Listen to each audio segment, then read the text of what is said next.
They sent me to the outpost at the edge of nowhere, a slab of steel and concrete buried in the Arctic wind. I arrived on a night so cold it felt like the air itself could crack. The sky was a black sheet pressed against the earth, and the floodlights carved out lonely cones of light over the snow. My boots crunched as I walked from the landing pad to the main doors, dragging my duffel behind me. No one came to greet me. The only sound was the low, rhythmic hum of generators buried somewhere deep inside the facility. I could taste metal in the air. A single red light blinked above the door, and when I swiped my temporary badge, it opened with a hiss that felt almost alive. The warm air that hit me smelled like dust, bleach, and something faintly electrical, like ozone after a lightning strike. Inside, the outpost was all narrow corridors and flickering lights. No windows, just endless gray walls and peeling paint.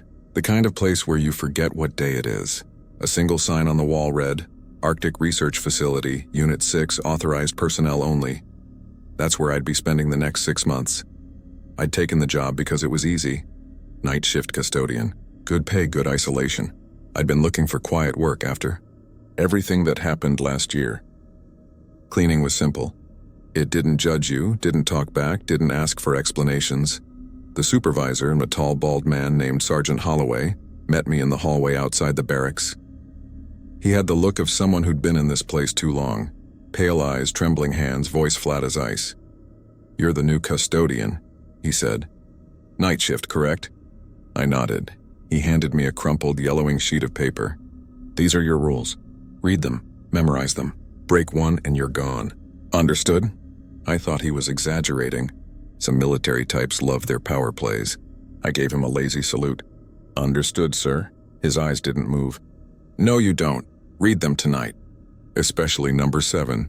He turned and walked away before I could ask anything else. In the barracks, the lights buzzed with a faint static whine. 2 other custodians sat on their bunks, both silent, both pretending I didn't exist. One was old and maybe late 60s, and the other couldn't have been more than 20. Neither looked up when I entered. I unpacked slowly, pretending not to notice how their eyes flicked toward me when I unfolded the rule sheet. There were 12 in total, always. Knock before entering any unlit room. Never unplug the intercom 3. Avoid the east corridor between 0200-0245.4. If you see water leaking from a ceiling vent, report it immediately. Don't ask about the humming behind the walls. Keep all reflective surfaces covered after midnight. Do not sweep the 3rd floor, ever. If you hear someone calling your name from the vents, don't respond. Always leave one hallway light on, even if ordered to turn it off. Kios, don't follow shadows that move against the light. Never take the elevator after 3 a.m., 12, remember. The building remembers too. I laughed under my breath. It had to be some kind of initiation joke. The old man looked up at me, the corners of his mouth twitching like he wanted to say something, then thought better of it. "What's on the 3rd floor?" I asked. He froze mid-motion, cloth dangling from his hand. "Don't ask," he muttered. "Just don't." The younger custodian shot him a nervous look, then went back to tying his boots. The air in the room seemed to thicken. I decided to drop it. My first shift started at midnight.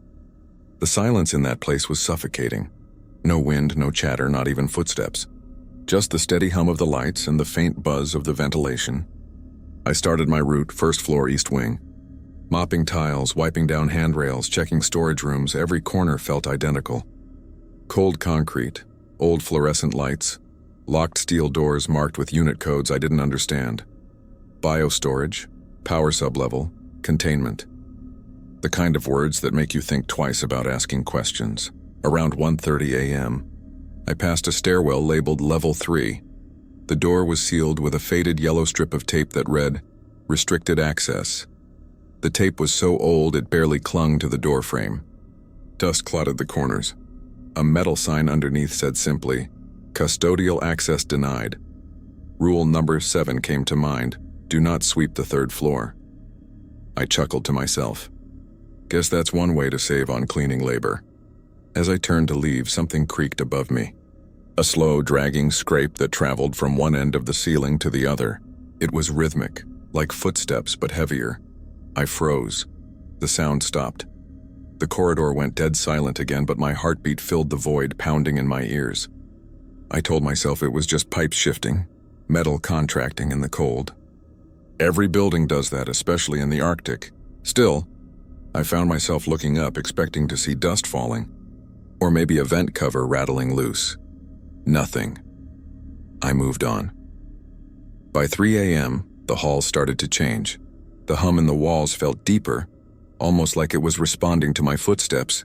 Lights flickered more frequently, and sometimes the reflections in the mop water didn't line up, like the hallway was bending slightly behind me. I didn't want to admit it, but the place was getting under my skin. I've worked in morgues before, in hospitals during the night shift, but this was different. It wasn't the emptiness that scared me, it was the presence. Like something unseen was working the same shift, just a floor above, mirroring every movement I made. When I finished cleaning the second floor, I went back to the supply closet to clock out. The old custodian, the one from the barracks, was waiting there, leaning on his mop. His expression was hollow. "You didn't go near the third floor, did you?" he asked. I frowned. "No, why would I?" He nodded once, almost relieved. "Good, don't, not even to peek. Not even if someone orders you to." I couldn't help but push. "What's up there?" He stared past me, eyes glassy. "Something that used to be human. Something that doesn't like being disturbed." The words landed like a whisper, barely audible over the hum of the lights. Before I could say anything else, he turned and walked away, his mop dragging a faint wet trail behind him. I didn't sleep that morning. I lay in my bunk staring at the rule sheet taped above me. The paper fluttered faintly, even though the air was still.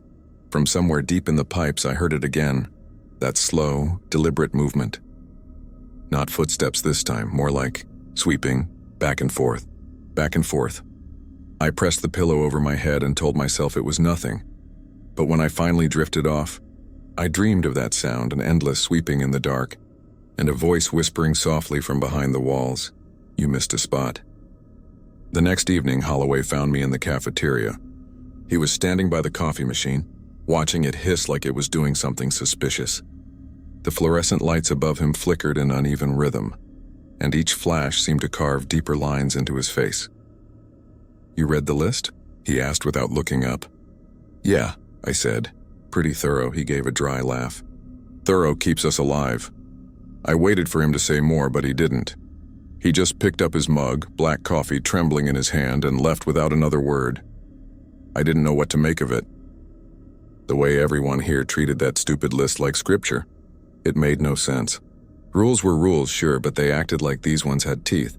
That night I decided to memorize them properly. I sat on my bunk with my flashlight and read each line out loud. My voice sounded small in the quiet. Never unplugged the intercom. I glanced at the wall speaker, a gray, box-shaped relic that buzzed faintly with static even when it wasn't on. Avoid the east corridor between 0200-0245. The east corridor was on my cleaning rotation. I made a mental note to rearrange my route. Keep all reflective surfaces covered after midnight. We didn't have mirrors, but there were metal lockers, polished pipes, and glass panels everywhere. What could possibly happen with reflections? And then there was rule number 7. I whispered it slowly, like tasting the words. Do not sweep the third floor, ever. I didn't know if it was curiosity or defiance, but something in me wanted to laugh at it, the absurdity of being afraid of a floor. The older custodian, Reed, looked up from across the room. He'd been oiling a mop handle, movement slow and deliberate. Don't mock it, he said softly. This place listens. I smiled like I didn't believe him, but I didn't laugh again. By my second shift, the silence had a texture, thick, heavy, the kind that makes you hyper-aware of your own breathing. Every sound was amplified. The squeak of the mop, the click of the clock, the soft hiss of air vents exhaling warmth that didn't feel human. When I passed the intercom that night, it buzzed faintly and spat out a whisper. It wasn't a word, and more like a drawn-out breath, as if the building was sighing in its sleep. I told myself it was feedback, but the static seemed to rise and fall in rhythm with my movements, like something was trying to match me. Reed's warning echoed in my mind. This place listens. I stuck to the lower floors. The base was enormous, though only half of it seemed in use. I found entire corridors sealed off with thick plastic sheeting. One room was filled with covered crates stamped with military insignia I didn't recognize, an eagle with a serpent coiled around it. As I passed one of the sealed areas, I noticed something strange. The dust on the floor was disturbed, faint tracks like something had been dragged. Not footprints, not tire marks. Something smooth, circular, repeating every few feet. A mop bucket? Maybe, but no one else was on shift. During my break, I found myself in the mess hall again, sitting with the young custodian, a jittery kid named Callan. He barely looked 20. His eyes darted to every vent, every corner. I tried small talk. "So what's the deal with this place?" "Everyone's acting like it's haunted," he swallowed hard. "Haunted would be easier." That answer chilled me more than I expected. "You've seen something?" He shook his head quickly. "You don't see it, you just know when it's awake." "It?" I asked. He didn't answer. He pushed his tray away and stood up, leaving his half-eaten meal untouched. As he left, he whispered something I almost didn't catch. "Don't stay near the vents after 3 a.m. I went back to my quarters after shift, intending to sleep.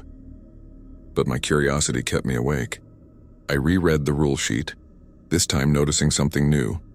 Faint indentations on the back of the paper like someone had written something over it once. I held it against the light and squinted. It was a single line, written in pencil. "If you hear sweeping above you, don't look up." The handwriting wasn't Holloway's. The third night, I caught Reed near the tool room, quietly replacing mop heads. He moved with precision, avoiding the reflective floor tiles, keeping his eyes fixed on the ground. "Hey," I said, stepping closer. "You've been here a while, right?" He stiffened. "Too long. What's on the third floor?" He didn't look at me. "The reason we're still paid double hazard rates." That's not an answer. He turned finally, his expression weary. "Listen, they sealed it years ago. Something happened there. Something that started sweeping on its own. The brass tried to burn the floor clean. It didn't work," I laughed, "but it came out forced." "You're serious?" He handed me a new mop. "Just follow the list." Later that night, while cleaning the corridor outside the communications room, I heard faint tapping in the vents, rhythmic and slow. Tap, tap, tap. I froze, mop handle tightening in my grip. Then came another sound, almost like bristles brushing against metal. Swish, swish. It was above me. I looked up, but the vent was too dark. The noise stopped instantly. The silence that followed felt sentient, like something was holding its breath just out of sight. I backed away slowly, pulse hammering until my shoulder hit the intercom panel. It crackled alive, static hissed, followed by a voice that wasn't quite human. Too slow, too precise. "Keep it clean." The words dragged, distorted like being pulled through water.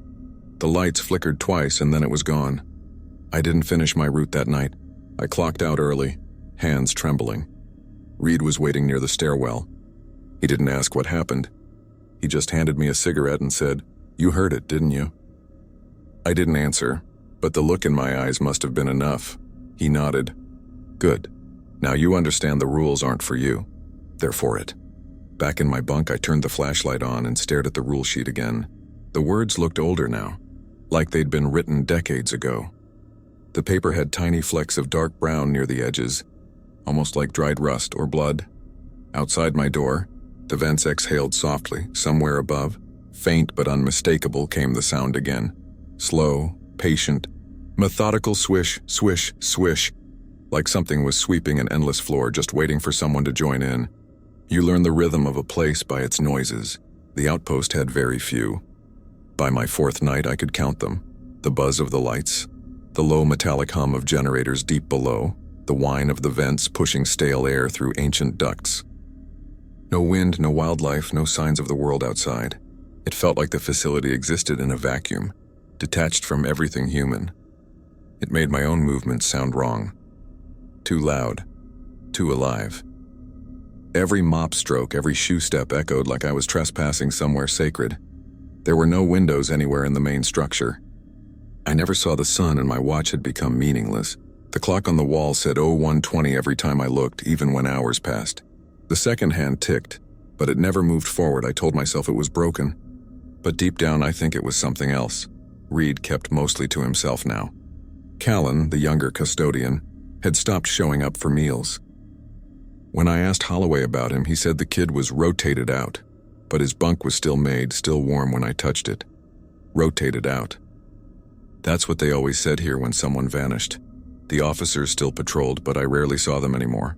When I did, they walked in pairs, rifles slung low, flashlights scanning the floors like they were searching for something invisible. Their boots never touched the third-floor stairs. Even when alarms sounded, they avoided it completely. One night I heard shouting down the hall and I muffled, frantic. A door slammed. I ran toward the noise, but by the time I got there, the corridor was empty. The smell of bleach burned in the air. A single yellow mop strand lay on the floor, torn and wet. It wasn't mine. I started noticing patterns every morning. The same section of hallway near the stairwell would be spotless, polished brighter than I ever managed. I'd walk past it and the smell of ammonia would sting my eyes, but I never cleaned it. Neither did Reed. I checked the logs. No one had marked that area as maintained. The more I looked, the more I realized the pattern wasn't random. It was expanding, like something unseen was cleaning outward from the third floor. One hall at a time, I tried to distract myself by sticking to the basics. Sweep, mop, rinse, repeat, but even the sound of water started to unsettle me. The pipes would gurgle at odd hours, followed by faint scraping inside the walls. Once, while filling a bucket, I heard something knock 3 times from inside the sink drain. Sharp, deliberate, perfectly spaced. Knock, knock, knock. I turned the tap off and backed away. The sound stopped immediately. I forced myself to whisper, "Pipe settling." But I didn't believe it. By my 5th night, the silence had begun to change. It wasn't silence anymore. It was listening. I could feel it every time I paused to wring out the mop, every time my shoes squeaked on the tiles. The air felt heavier when I moved too loudly, lighter when I stayed still. It was like the building was aware of me, waiting to see what I'd do next. That's when I started hearing the static again, not from the intercom this time, from the vents. At first it was just a faint buzz, but soon it took on rhythm like slow breathing. Then words, barely audible, whispered through the metal. "Don't stop cleaning." I froze. "Reed?" No answer. The whisper repeated softer. "Keep it clean." I climbed onto a crate to look into the vent, flashlight shaking in my hand. Cold air washed over my face. Dry, sterile, chemical. Then something brushed the inside of the vent. Not metal, not air. Something soft, like the end of a broom. I stumbled back and dropped the flashlight. When I picked it up again, the sound was gone. I went to find Reed. He was in the supply closet, sitting on a stool, eyes fixed on the floor. A single bulb swung above him, making the shadows crawl up and down the walls like they were breathing. "You hear it too?" I asked. He nodded slowly. "It's awake earlier than usual." "What do you mean awake?" He looked at me, and for the first time I saw fear in his eyes. "Sometimes it sleeps. Sometimes it doesn't. When it starts sweeping on its own, you'll hear the air change. You'll smell bleach." My throat tightened. "What happens if you're still working when that happens?" He didn't blink. "Then it tries to help you clean." I wanted to laugh, but I couldn't. His face didn't look like someone telling a story. It looked like someone remembering one. Around 2 a.m., I reached the east corridor. Rule number 3 said to avoid it between 0200-0245, but I'd never seen anything there before. I thought maybe if I faced whatever the rules were protecting me from, I'd stop being afraid. The hall was long and narrow, lined with closed lab doors and flickering lights. My footsteps echoed too loud. Halfway down, I saw it. A single trail of water leading from one door to the next, like something dripping as it moved. I followed it with the mop, telling myself it was just condensation. The trail ended at the stairwell, the one leading up. The tape on the third-floor door had peeled halfway off, edges fluttering faintly in an unseen draft, and from behind that door came a sound so faint I almost thought I imagined it. Swish. Swish. Slow, rhythmic like a broom gliding across tile. Then it stopped. The silence afterward felt worse, heavier, denser like the air was watching. I backed down the hall, trying not to make noise. When I turned the corner, the entire corridor behind me was wet, gleaming, freshly cleaned. I didn't tell anyone. I couldn't. How would that sound? "Hey, Sergeant, the floor's cleaning itself again." But that night, as I tried to sleep, I noticed something that made my skin crawl. My hands smelled like bleach. I hadn't touched a drop since 11 p.m., and under the faint hum of the vents I heard sweeping again, this time closer. Not above me, right outside my door. Swish, swish, swish. Then 3 knocks. Slow, deliberate. Knock, knock, knock. And a voice, barely human, whispered through the crack beneath the door. You missed a spot. By my 6th night, sleep had stopped feeling like rest. I'd wake up in sweat-soaked sheets, heartbeat synced with that infernal sweeping sound echoing somewhere above. Every time I blinked, I'd see that yellowed rule sheet behind my eyelids. Do not sweep the 3rd floor. It became a mantra, something my mind repeated to itself over and over without meaning to. I told myself it was paranoia. Isolation does things to people, but when I caught my reflection in the locker mirror before my shift, my eyes looked older, like something behind them had been watching too long. That night, the halls felt different. The lights were dimmer, the hum quieter. Even the air felt heavy, saturated with chemicals. Reed wasn't at roll call. Holloway said he'd been reassigned to the generator wing. I didn't believe him. When I walked past Reed's room, the door was cracked open. Inside, his mop bucket was overturned.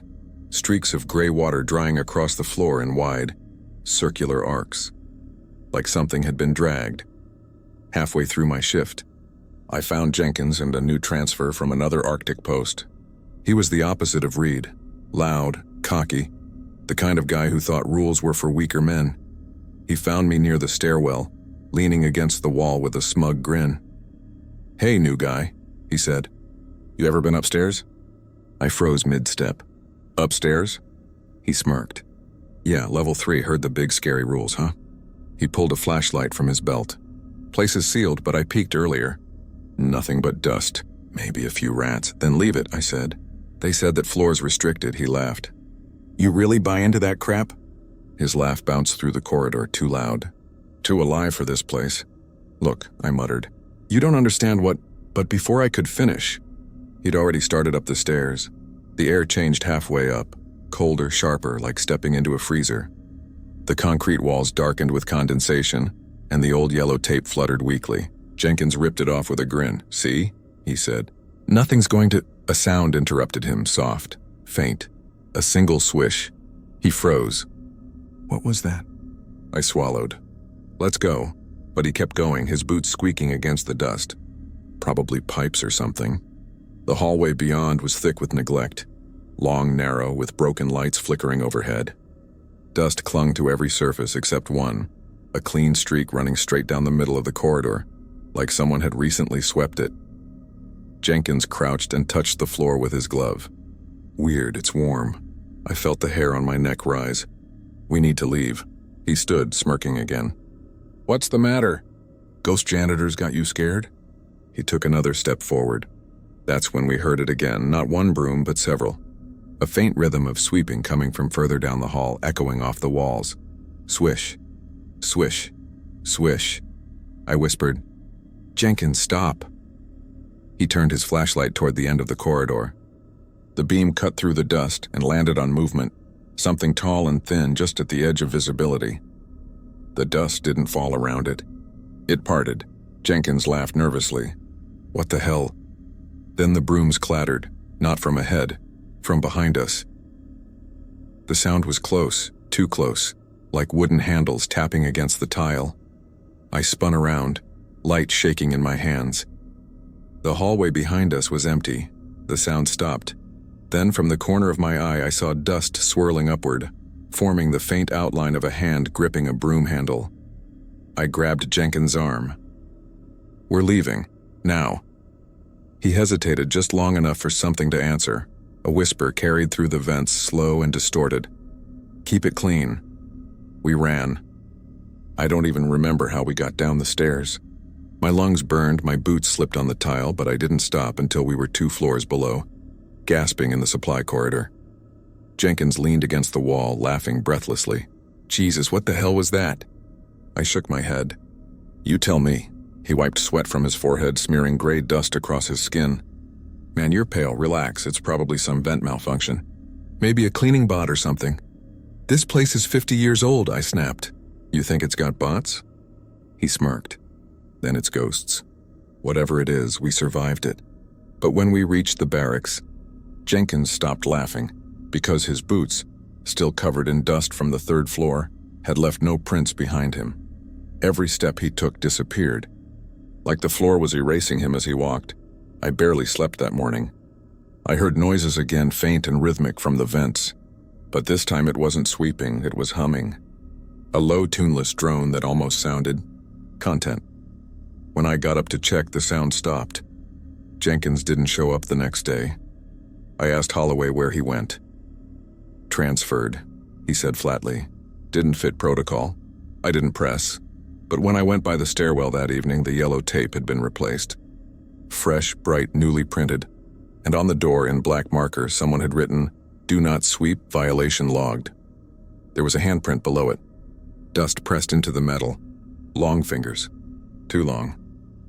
That night I passed by the communications hub and caught movement on the security feed. Just static at first. Then a faint flicker of the third floor corridor. It was clean now, perfectly clean. Even the dust that had coated the walls was gone, leaving behind smooth, wet concrete that gleamed under the emergency lights. And there, for just a second, I saw something move at the far end. A figure, tall and translucent, pushing a broom that wasn't there. Each sweep left a shining trail, like frost melting in reverse. The feed glitched, then cut to black. When I blinked, I realized I'd been holding my breath. I went back to my bunk, locked the door, and sat on the floor. My hands still smelled of bleach, though I hadn't used any. Somewhere above me, faint but steady, came the sound. Swish, swish, swish, and underneath it, a whisper, one more to clean. I closed my eyes. For a long time, I didn't move. But even through the silence, I knew it wasn't over. Something had changed that night, something had noticed me, and it was still sweeping. When I woke up the next morning, the air felt different. The hum in the walls had changed pitch. Lower, heavier, almost like breathing. The vents pushed out air that smelled faintly of chemicals and salt. Jenkins' bunk was empty. His things were gone. Not packed, gone. The blanket, the pillow, even the dent in the mattress had vanished. The metal frame shined like it had been scrubbed by hand. Reed's bunk too was empty. I was the only custodian left. During the morning briefing, Holloway didn't mention either of them. His voice was flat, detached. "We'll be running minimal maintenance today," he said. "Stick to your assigned floors. No deviations." I wanted to ask about the third floor, about the cameras, about the rule sheet. But something in his tone made me stay quiet. When the meeting ended, he stopped me at the door. "You've been hearing things, haven't you?" I hesitated. "Maybe." He looked at me for a long time. "Then don't go near it again. Whatever you do, don't help it." Before I could ask what that meant, he walked away. The shift that night was worse than usual.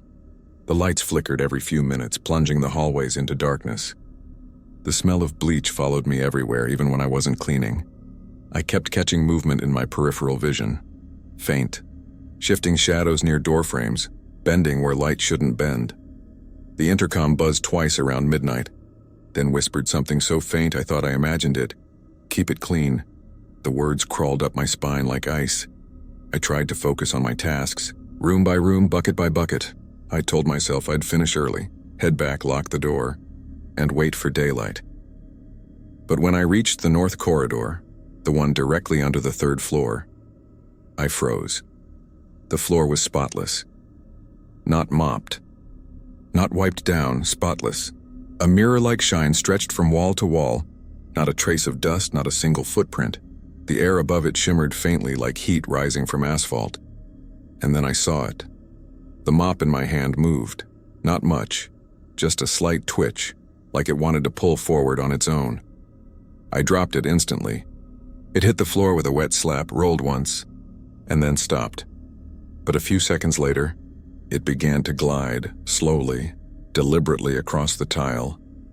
The handle rocked back and forth with each motion, as if an invisible hand were gripping it. The water trail it left behind evaporated instantly, leaving behind a surface that gleamed faintly white. I stood frozen, too terrified to move. The mop finished its line, turned itself slightly, and began again, swish, swish, swish. I backed into the wall. My heartbeat was so loud I could barely hear. Then the overhead lights flickered once, and the mop stopped moving. I picked it up, hands shaking. It was warm. I didn't tell Holloway. I didn't tell anyone. Instead, I decided to test something. The next night, I deliberately left the mop and bucket in the corridor before my shift ended. When I returned at midnight, both were gone. I found them later, leaning neatly against the supply closet, clean, dry. The bucket even smelled like fresh detergent. I knew then. Whatever was on the third floor wasn't staying there anymore. At 2:13 a.m., I heard sweeping again. It wasn't above me this time. It was behind me. I turned slowly. The corridor was empty, but the dust on the floor was moving, swirling faintly in wide arcs. My flashlight beam caught something suspended in the air, fine particles twisting into the shape of bristles. They moved in rhythm, back and forth, sweeping. I took a step backward. My boots squeaked. Instantly, the motion stopped. The air went still, then a whisper. Low, right next to my ear. Don't interrupt. I ran. When I reached the lower hall, I could barely breathe. The air tasted like bleach. My lungs burned. That's when I noticed the intercom. It was on again, but this time the voice wasn't mechanical. It was Holloway's. Custodial Unit 3, he said, voice shaking. Report immediately. North Corridor containment breach. Containment breach. I grabbed my flashlight and ran back the way I came. When I reached the North Corridor, I stopped dead. It wasn't clean anymore, it was melting. The tiles bubbled and warped soft under my boots. The walls glistened like wet skin. Something was seeping from the ceiling, thin white fluid that hissed when it touched the ground. And through the static of the intercom, I heard Holloway again. Don't go near it, he said. Seal the vents. It spreads through, then static, loud, violent, and under it, and the sweeping returned. Louder than before, swish, swish, swish, the lights went out. I dropped to the floor, covering my ears, heart hammering so loud it felt like it would burst. In the darkness, I saw movement, pale shapes gliding across the hall. They weren't solid, not exactly. More like outlines formed of dust and light. Each one held something in its hands, broom handles that left glowing trails behind them. They moved in perfect rhythm, cleaning the warped floor, smoothing it out, erasing the footprints, the stains, everything. When they passed the spot where I'd been standing minutes earlier, the floor was whole again, the lights flickered back on, and they were gone. No sound. No trace. Just the faint scent of bleach and a freshly mopped floor. When I returned to the supply closet, I found the rule sheet taped to the wall, but someone or something had crossed out rule number 7. In its place, written in thick, dripping ink, were new words: do not sweep anywhere. I didn't sleep that day. I didn't even try. Every sound became the rhythm. Every whisper in the pipes turned into swish. Swish, swish, and when I finally closed my eyes, I dreamed of hands, countless hands, all scrubbing, polishing, wiping, cleaning everything that existed, until nothing human was left. The next morning, the base was quieter than I'd ever heard it. No chatter from the officers, no footsteps in the halls. Even the vents had gone silent. The air was so still it felt heavy, like the whole facility was holding its breath. When I stepped out of my quarters, a faint residue of bleach coated the floor, not wet, but polished to an unnatural shine. My reflection bent beneath my boots. Someone or something brown had cleaned during the night, and I had a sinking feeling it hadn't been me. I found Holloway in his office, door half open, sitting at his desk with his head in his hands. The overhead light buzzed softly, making his shadow tremble across the wall. He didn't look up when I entered. Sir? I asked. He exhaled slowly. You saw them, didn't you? I froze. Who? The cleaners. His voice cracked on the word. You went near that floor. I didn't go on it, I said. Just the hall under it. That's enough. He finally raised his eyes, and for the first time I saw real fear there. Not the kind men fake to manipulate. The kind they can't hide. He leaned forward. You need to listen carefully now. Whatever's up there, it isn't human. It isn't mechanical. It's a residue. Something that learned how to continue its purpose long after the people who built it died. He pushed a folder across the desk. The paper inside was brittle, brown-edged, covered in stamped headers that read classified, procedure, Purity sweep. My fingers trembled as I flipped through it. Half of the text was redacted, but I could still make out fragments.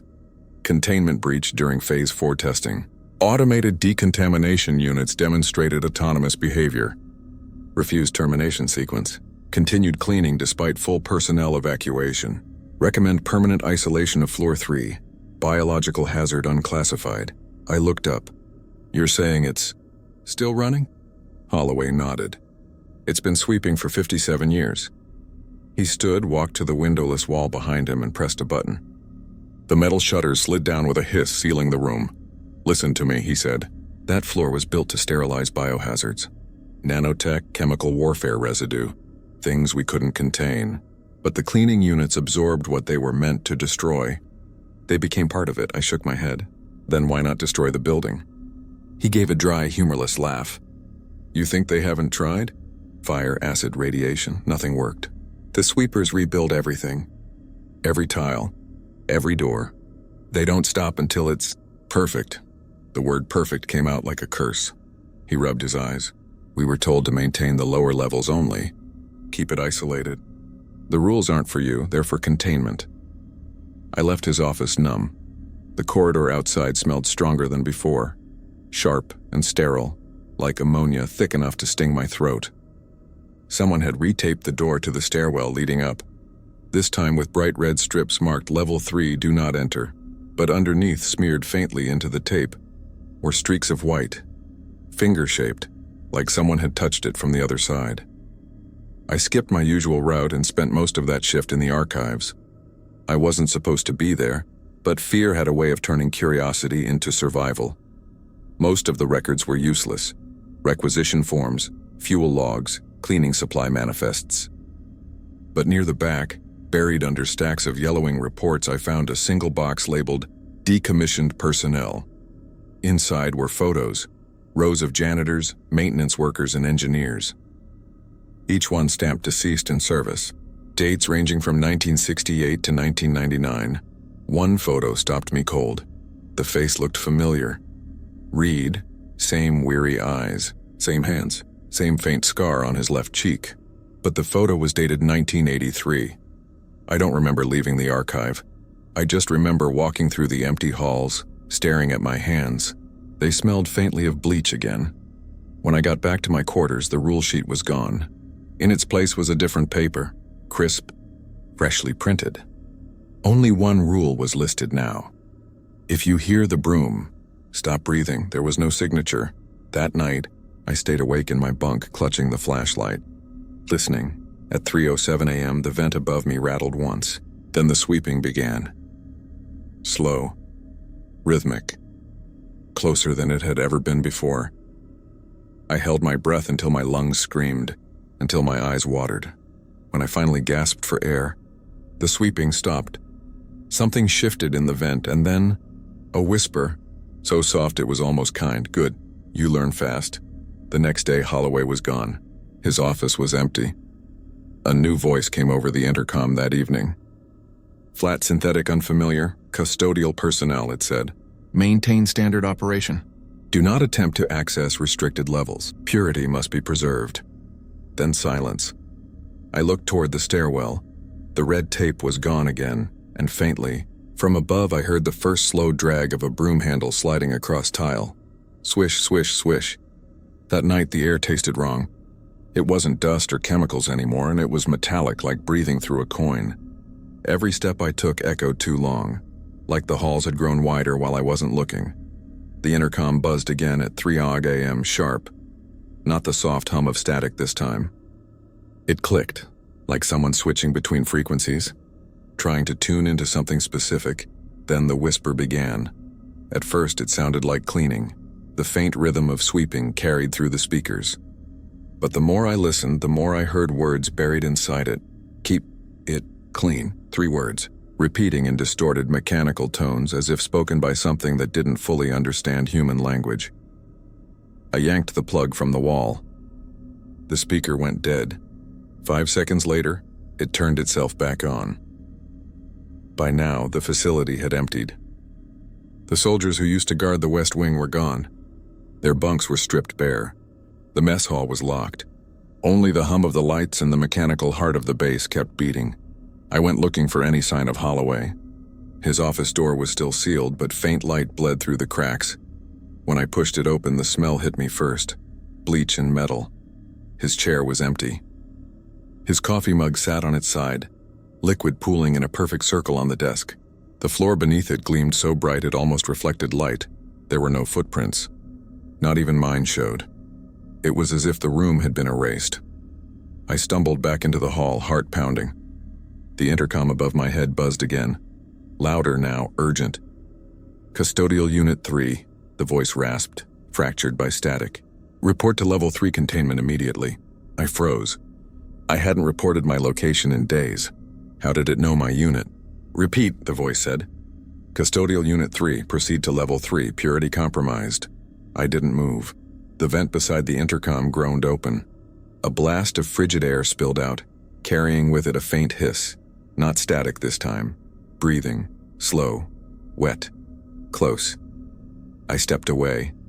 Then a whisper slid out of the speaker, so clear it made my skin crawl. "Don't make us call again." I ran. Every hallway looked the same. Metal. Concrete. Lights flickering like weak stars. But as I passed each vent, the whisper followed me, repeating like a chant in 1,000 voices layered over each other. "Keep it clean. Keep it clean. Keep it clean." The more I ran, the louder it grew, until the walls themselves seemed to vibrate with the sound. I ducked into the storage room and slammed the door behind me. The intercom there was already on. I ripped it off the wall. The cord sparked, and the voice laughed. A harsh, broken burst of static. Like a tape rewinding too fast, I stood there shaking, staring at the wires hanging loose. And then I saw the mop bucket in the corner. It was moving. Barely. Just rocking back and forth. But the handle inside it turned slowly, scraping the metal rim in a slow circle. Swish, swish. I pressed myself against the far wall. The bucket stopped. The handle lifted. No hands. No wind. It hovered for a second, then dropped. The clang echoed through the room like a gunshot. I stayed in that storage room for hours. When I finally stepped out, the hallway was immaculate. Every tile gleamed. Every vent cover shone.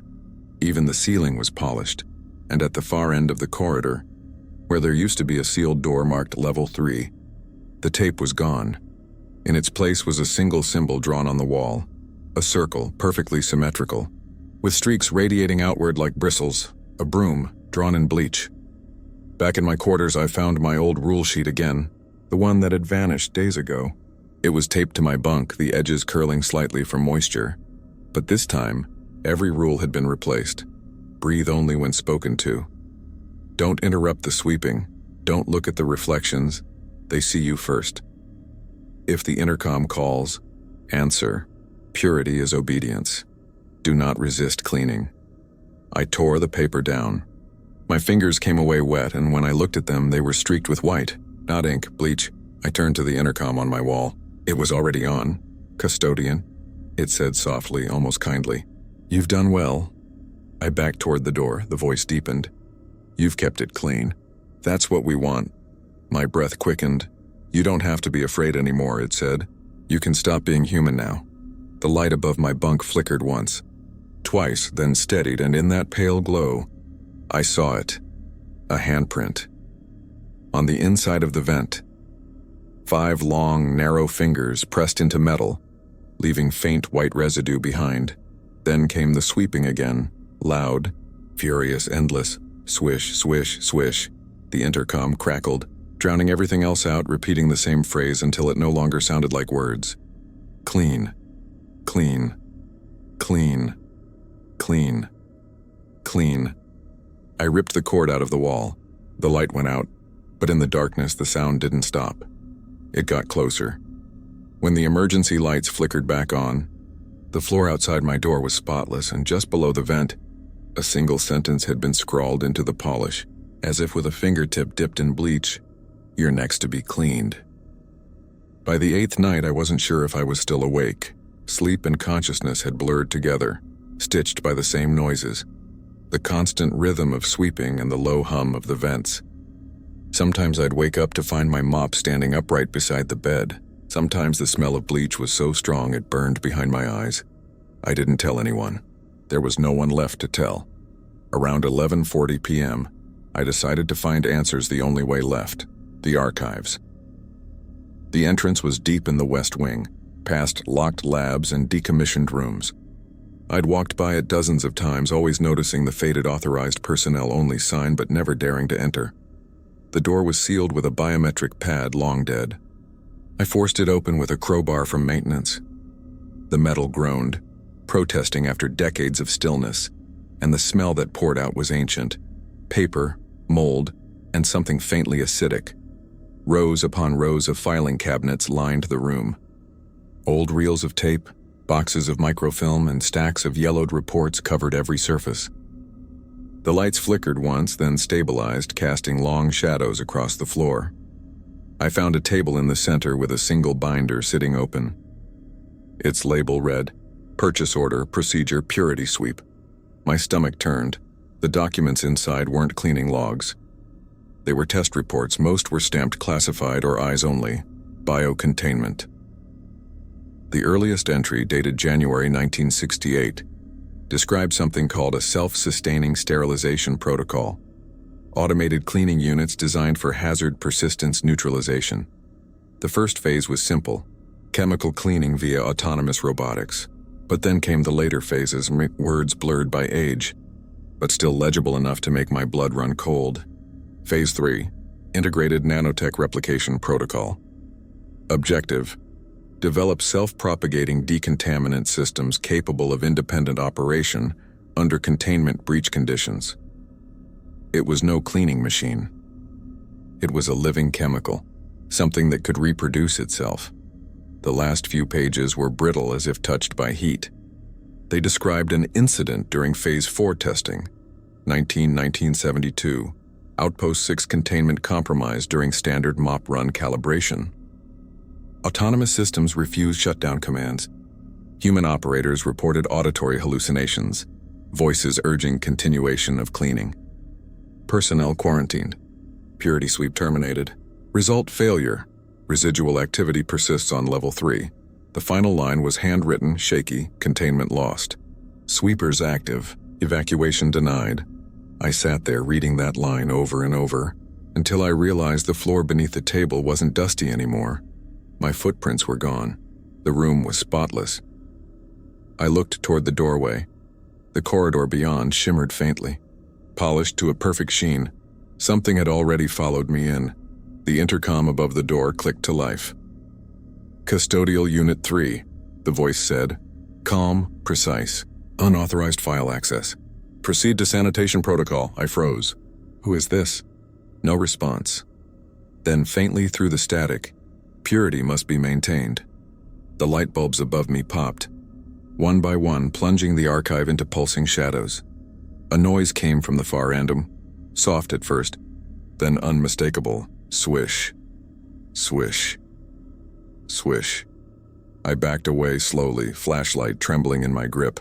The beam caught something gliding across the floor, dust lifting, swirling into shapes. Hands, fingers, bristles forming midair. The sweeping figures were coming. I bolted for the exit, heart slamming in my chest. The hallway stretched longer than it should have, endless, repeating. The walls pulsed faintly with light, like veins beneath translucent skin. The sweeping followed faster now, echoing through the vents and floors. When I turned a corner, I nearly ran into Holloway, or what was left of him. He stood motionless, face blank, eyes white. His uniform was soaked with cleaner. His skin had taken on the same gleam as the tiles, reflective, waxy. He raised his hand toward me, and when he spoke, his voice came in overlapping tones. "You shouldn't have opened it." "I didn't," I stammered. Knowledge is contamination," he said. "We clean what knows." The words came from everywhere, the vents, the walls, even the floor beneath me. I turned and ran again, slipping on the perfect surface. My hands came away slick, coated in translucent film. The sweeping grew louder. I reached the end of the hall and slammed through a door that read, "Biostorage, decommissioned." Inside, shelves of broken glass and rusted equipment filled the room. The smell of ammonia was suffocating. On the far wall, an old monitor flickered to life. No one touched it. The screen showed grainy black and white footage, the same corridor I'd just run through decades earlier. Scientists in hazmat suits moved through clouds of mist, carrying brooms attached to strange tanks. The footage sped up. The men began to panic. One fell, convulsing, as the mist around him thickened, swirling into a humanoid shape. The others tried to flee, but the shapes multiplied, grabbing them, forcing their hands to move in perfect sweeping motions. Their suits dissolved. Their bodies followed. Then the camera shook violently. The last frame showed the hallway empty, clean, shining, untouched. Then the screen went dark. I backed away, shaking uncontrollably. Something moved behind me. A shadow stretched across the wall. Tall, skeletal, head tilted slightly as if watching. Its hand dragged a broom across the floor, even though the floor was already spotless. The bristles never touched the tile. They hovered a few centimeters above it, moving in slow, mechanical rhythm. I held my breath. The figure turned its head toward me, and for a single second, I saw what was underneath. Not skin, not bone dust. Layers upon layers of gray-white residue shaped into the vague outline of a human form. The edges of it flickered, shedding small particles that reassembled before they hit the ground. It wasn't alive. It wasn't dead. It was self-cleaning. The air around me shimmered. The figure took one step forward. I ran again, slamming the door behind me. My lungs burned. The intercoms along the hallway all clicked on in unison, their voices overlapping in perfect synchronization. Containment compromised. Begin sweeping. Purity protocol engaged. Every light turned white-hot. The vents exhaled bleach mist. My skin started to sting. By the time I reached the stairwell, the entire corridor behind me was a blur of motion. Hundreds of faint figures sweeping in rhythm, their bristles cutting through the fog like blades. I made it to the lower level and sealed the door behind me with chains. My vision was swimming, eyes burning from the fumes. I stumbled into a dark corner and collapsed, coughing until black spots danced across my vision. When I finally looked up, I saw my reflection in a broken glass panel. My skin glistened faintly white, and when I lifted my hand, small motes of dust fell, drifting lazily toward the floor. The air shimmered where they landed, and then the sweeping resumed. The alarms began at 11:58 p.m., a low, warbling tone that started somewhere deep in the building and spread through every vent and wall like a heartbeat. I woke up on the floor of the maintenance corridor, throat raw, skin still slick with chemical residue. For a moment I didn't know where I was. My memories flickered. The archive, the footage, the dust figures sweeping. Then I heard it again, the rhythmic swish, swish. Underneath the alarms. It wasn't a dream. It was spreading. The emergency lights kicked on, a dull red glow that pulsed in perfect time with the alarms. I stumbled down the corridor, gripping the wall for balance. Every step echoed too long, as if the halls were hollow. The outpost had changed overnight. Door signs were missing. Hallways looped where they shouldn't. The map in my head, the one I'd built after weeks of night shifts, was useless now. Somewhere above me, metal groaned. A vent cover rattled loose and fell clattering to the ground. From the dark mouth above, a fine mist drifted down, bleach vapor. I covered my mouth and ran. The control room was on level 2, or at least it used to be. When I reached it, the door was wide open. The security monitors flickered with static, screens filled with grainy gray noise. Then, for just a second, one of them cleared. The feed showed the 3rd floor. The entire corridor glowed white, every surface shimmering like glass. A figure moved through the light, tall, faceless, holding a broom that wasn't a broom anymore. The handle had fused with its arm, bristles sprouting from the flesh like hair. It glided rather than walked, each motion smooth and precise. Behind it, the floor polished itself, leaving no reflection at all, just blank white surface stretching endlessly. Then more figures appeared. Dozens of them moving in perfect synchronization. The static returned, swallowing the image.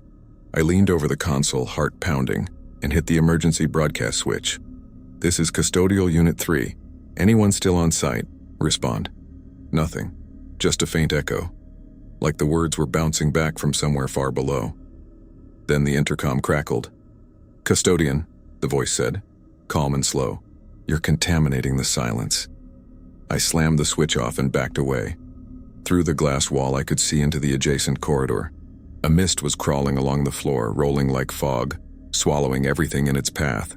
It shimmered faintly under the red lights, the same chemical glow I'd seen in the archive. As it reached the far door, the alarm changed pitch. The panels on the wall flashed white. "Containment breach, Sector 3. The vents opened automatically, releasing more vapor." The air hummed with energy, vibrating through the metal like static. Then, deep in that fog, shapes began to move. At first, I thought they were soldiers, but their movements were wrong. Too fluid, too quiet. Their heads tilted in unison as if hearing something distant. Then they started sweeping. The fog parted around them, revealing empty faces. I turned off the lights and crouched behind the console. My heartbeat was too loud, too human. The figures outside didn't walk. They glided past the glass, brooms scraping gently against the floor. Each stroke was identical, mechanical, ritualistic. Every few seconds, one of them would stop, cock its head toward the door, and pause as if listening. I held my breath. One of them pressed a hand to the glass. 5 long, white fingers smeared across the surface, leaving behind streaks of bleach that hissed faintly as they dried. Then, slowly, the handprint faded until the glass was spotless again. They moved on. I stayed hidden for what felt like hours, watching the monitors through the flicker of static. One screen came back online again, showing the lower storage wing. Something moved there too, but it wasn't a cleaner this time. It was a man, Reed. He looked alive, barely. He was limping, his left arm twisted unnaturally, skin pale and shining. He stopped in front of a sealed bulkhead, fumbled with the control panel, and turned toward the camera. For a moment our eyes met, or at least, I thought they did. Then his jaw opened too wide, cracking at the edges. Bleach spilled from his mouth. His body convulsed once, twice, and then he straightened, lifted a broom, and began to sweep. The feed cut to black. The intercom above me hissed. "Containment maintained," the voice whispered. "Thank you for your cooperation." Then the lights shut off again. I felt my way through the dark, every sound amplified. My breath, the squeak of my boots, the distant rhythm of brooms brushing tile. When I reached the stairwell, the door was half open, and from the gap, light spilled through, cold, white light that didn't belong in this building. I peered inside. The stairs no longer led up or down. They spiraled, looping endlessly into white, and on each landing, a cleaner moved, dozens of them, sweeping, polishing, whispering the same 3 words in perfect harmony: "Keep it clean." Their voices blended with the hum of the lights, until I couldn't tell where the sound ended and the building began. I ran back the way I came, down a corridor that shouldn't have existed. My footsteps left faint prints on the spotless floor, and immediately a thin film began to move over them, erasing each one as I passed. I felt something touch the back of my neck, cold, wet, smooth. I turned, expecting to see one of them. Nothing, just the glimmer of the tiles, stretching on forever. But when I looked down, my hands were trembling, not from fear this time, from vibration. The same rhythmic motion, the same frequency as the sweeping, like my bones had learned the pattern. I collapsed against the wall, shaking. The intercoms all came alive at once, the voices merging into a single mechanical chorus. Containment complete, purity active. Imperfect matter will be dissolved. My skin began to sting again. Tiny white flecks appeared across my arms, like dust but alive. Crawling toward my fingertips, I scraped at them, but the more I rubbed, the smoother my skin became, waxy, polished. "Sterile," I screamed. The sound echoed back at me, warped and metallic, and then faintly, beneath my own voice, on came the sweeping again. Soft, patient, getting closer. Swish, swish, swish. I don't remember running after that. Only the sound following me, relentless and slow, until it blended with my pulse. The last thing I saw before the lights went out was a figure standing at the end of the hall. Broom in hand, head tilted, it looked like me. When I woke up, the alarms were gone. The silence that replaced them was worse. It wasn't peace, it was listening. Every breath, every shift of fabric felt amplified. I was lying on the floor of my quarters, though I didn't remember coming back. My uniform was soaked, stiff with dried cleaner.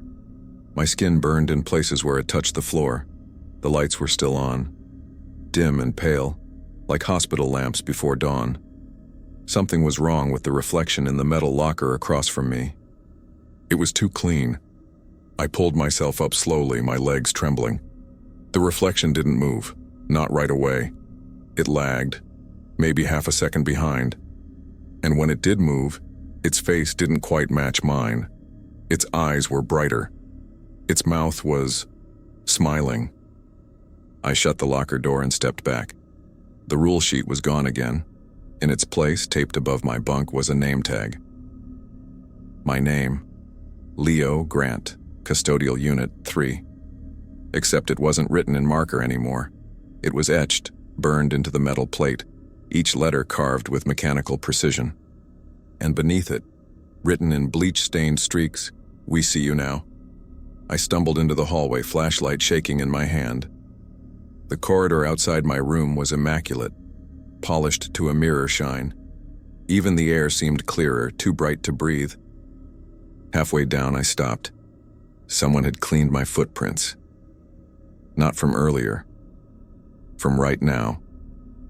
Every step I took disappeared within seconds, a faint ripple spreading beneath me like liquid light. I pressed my back to the wall, heart hammering. "Who's there?" Nothing. Then faintly through the vent above me came the whisper, so soft it was almost tender. "Leo." My name. Drawn out, syllable by syllable, by a voice that sounded like my own. "Leo. Keep it clean." I ran. I didn't care where. I just ran, passing the control room, the barracks, the sealed doorways. Everything looked wrong now. Too smooth, too perfect. Corners that should have had scratches were gone. Floors that once creaked now gleamed like glass. The outpost wasn't decaying anymore. It was restoring itself, and I was part of it. I ducked into the communications room, slamming the door behind me. The screens were glowing with static again, the same faint rhythmic pulse, the same as the sweeping. I pressed random keys on the console, trying to send an emergency signal. Anything. The radio flickered. For a second, I caught a voice. "Outpost 6, this is Command. Report containment status." My throat tightened. "Command, this is Custodial Unit 3. We've got an active..." The intercom above me screamed. A burst of static loud enough to rattle the panels. Then that same calm, slow voice. "Do not communicate contamination." The signal cut.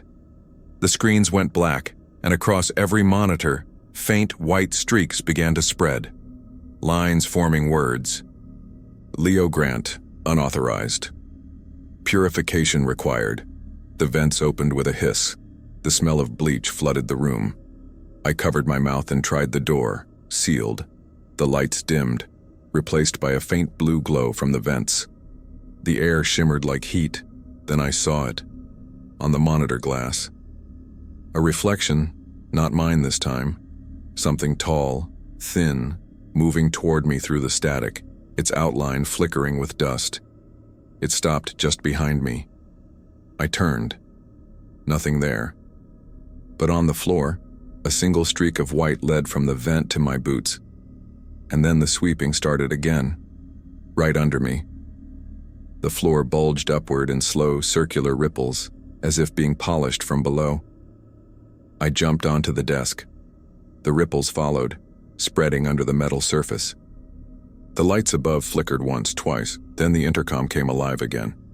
"Leo." The voice was lower now, layered, dozens of tones speaking together. "You've done your part.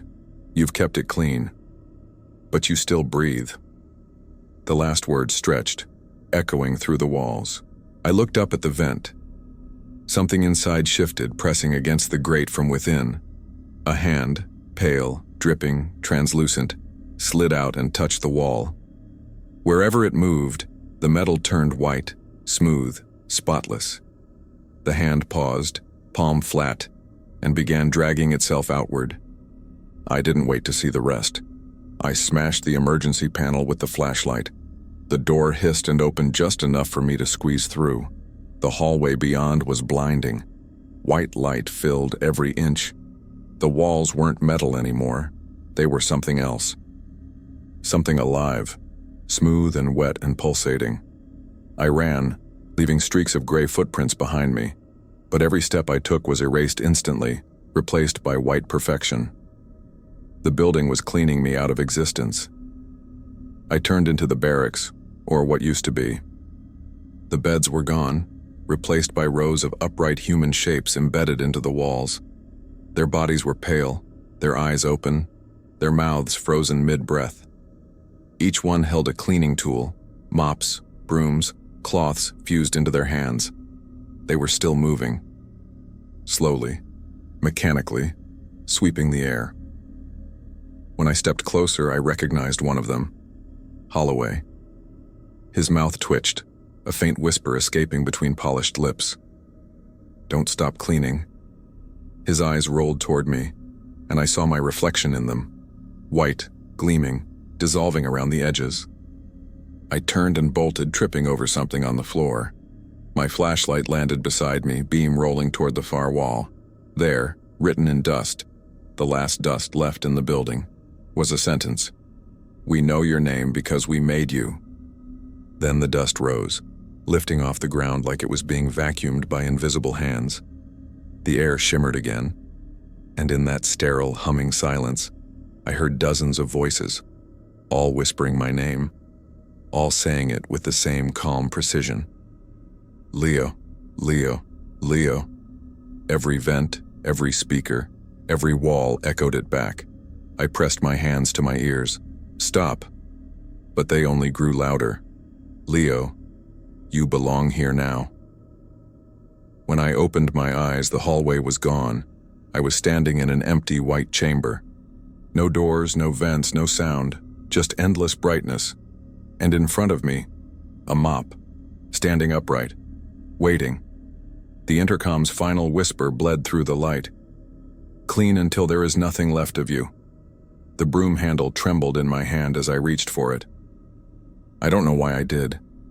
Maybe I thought if I obeyed it would stop, but when my fingers closed around it, the light surged, and then I began to sweep. The helicopter arrived in the middle of a snowstorm. I heard it before I saw it, the heavy thrum of rotor blades struggling against Arctic wind. The outpost lights flickered as the landing pad sensors activated. For the first time in weeks, I stood at the observation window, or what used to be a window, and watched them descend. Through the blinding white, 6 figures in black hazmat suits stepped out, their faces hidden behind mirrored visors.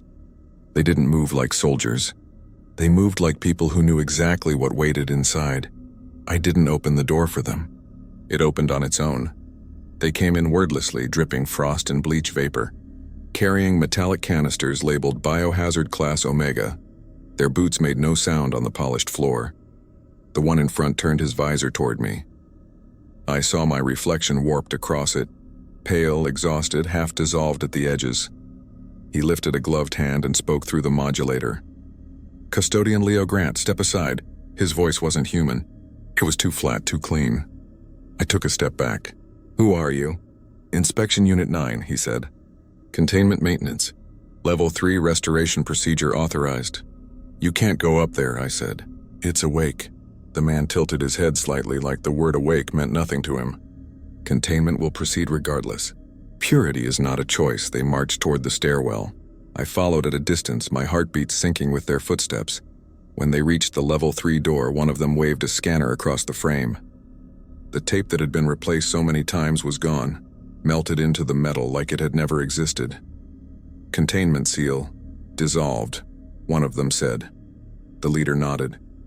"Begin entry sequence." They attached clamps, twisted knobs, and stepped back. The door hissed open. A wave of cold, sterile air spilled out, and with it, the faint rhythmic sound I'd come to dread. Swish, swish, swish. "Negative activity detected," one of them reported. "Surface appears stable," but it wasn't stable. I could see the faint shimmer on the walls, the same faint luminescence that meant it was awake. I tried to warn them. Don't sweep. Don't even step where it's... The leader raised a hand. Silence, Custodian. He stepped through the threshold. The others followed. The light beyond the door wasn't fluorescent anymore. It was organic, a soft, pulsating white glow that bent around their suits. I stayed in the stairwell, gripping the rail until my knuckles cracked. Then the first scream came through the intercom. It wasn't a human scream. It was metal grinding, glass shattering, and flesh boiling, all in one horrible sound.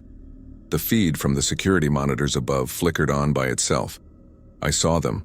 The 6 inspectors stood in the corridor, weapons raised. The walls pulsed like veins and the floor rippled under their feet. Something white spread outward from the center, like liquid bleach crawling against gravity. One of the men fired a flamethrower. The fire hit the floor and then went out. The chemical glow consumed the flames, drinking them in. Then the mops appeared. They didn't fall from the ceiling or roll out from a corner. They formed. Handles stretching out of the walls, bristles unfolding like flowers. Dozens of them, hundreds, moving in unison, sweeping. The inspectors tried to run. One slipped, his boot sinking into the floor like quicksand. When the others reached to pull him out, the white spread to their arms, climbing, absorbing. Their screams cut out one by one. The feed went black. The intercom clicked. "Containment breach," said the calm voice. "Sweepers activated. Level 3 stable. I stared at the monitor, shaking. "You killed them," I whispered. "No," the voice said. "They are part of maintenance now." I ran. I didn't know where, just away. The corridor shifted again, bending into impossible angles. Every surface gleamed so bright I could barely see. Then the power flickered, plunging the hall into red emergency light. Movement behind me, soft, rhythmic swish, swish, swish. I turned the corner and saw them, the inspection team, or what was left of them. Their suits were gone. Their bodies were translucent, their shapes faintly human but polished, gleaming white. Each held a broom fused into their arm. Each moved with perfect rhythm. Their visors had become faces, featureless and smooth, except for faint outlines where mouths should have been, and they were sweeping, in unison. When I backed away, one of them turned its head toward me. 1,000 whispers filled the hallway, overlapping into a single sentence. "Join the procedure." I ran into the control hall, slamming the emergency lock behind me. My lungs burned, my hands trembling. I checked the monitors again. Every floor was active now. I saw shadows sweeping the mess hall, the barracks, the loading dock. Even the landing pad outside shimmered with white residue. The entire outpost was alive. The cleaning had become everything. The intercom buzzed one last time, and the same calm voice spoke again. No longer distant, no longer mechanical, it was right next to my ear. "Containment maintained. Purity confirmed. Custodial Unit 3 compliance detected." I didn't comply, I whispered. "Oh," the voice said softly. "You will." The lights dimmed. The monitors turned white. Then came the sound. Hundreds of brooms sweeping in perfect rhythm. The ceiling above me cracked open like wet paper. And from the vents, hands reached down, a pale fluid. Stretching toward me, I screamed, kicking over the console. But they were everywhere. Each touch burned. Each breath seared. And when I looked down at my arms, the skin was already dissolving, turning to faint, waxy shine. I tried to crawl away, leaving handprints behind me, and watched them fade instantly. The last thing I heard before blacking out was the same phrase repeating in a chorus of calm, precise voices. "Containment complete. Welcome to maintenance." When I opened my eyes again, I was standing. My hands were clean. My uniform spotless. In front of me lay a broom, gleaming, perfect, waiting.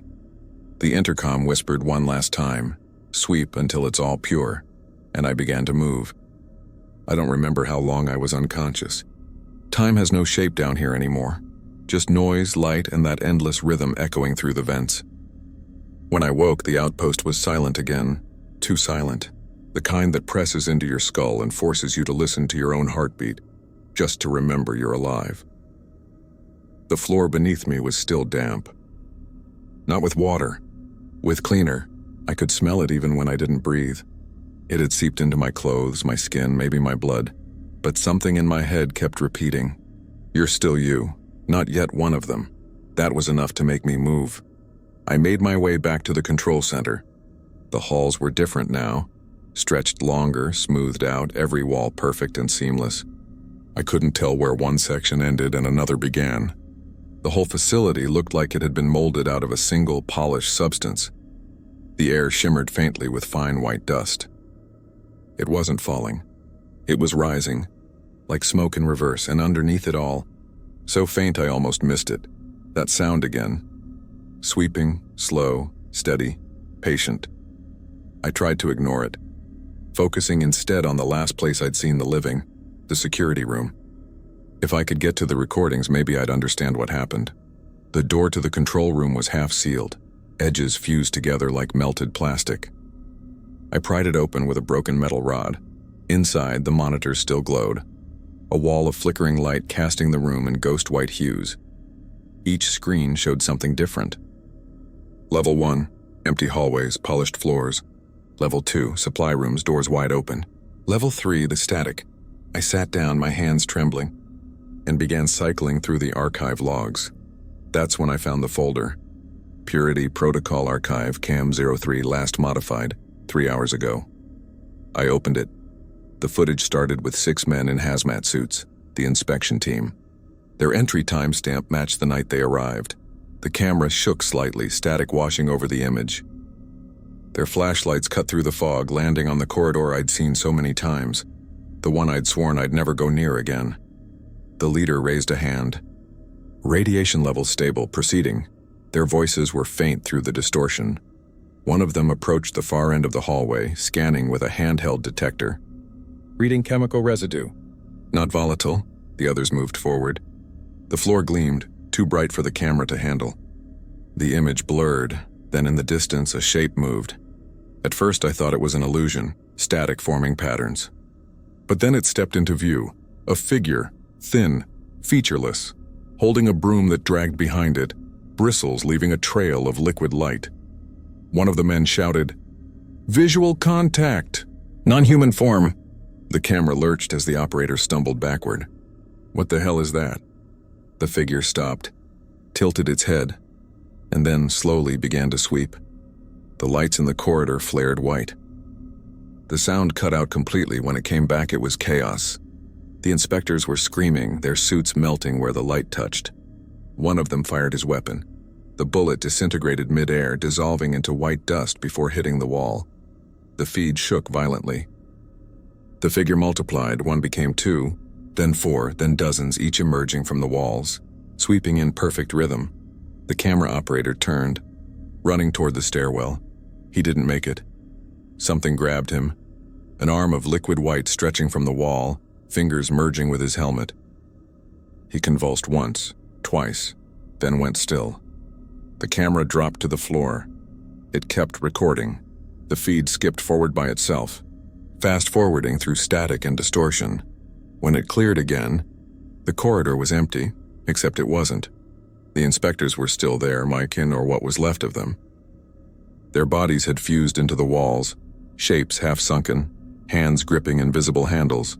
They were sweeping. Their helmets had dissolved. Their eyes, visible through the thin, translucent layer, stared straight at the camera. One of them, the leader, spoke. But his mouth didn't move. The voice came through the speaker instead.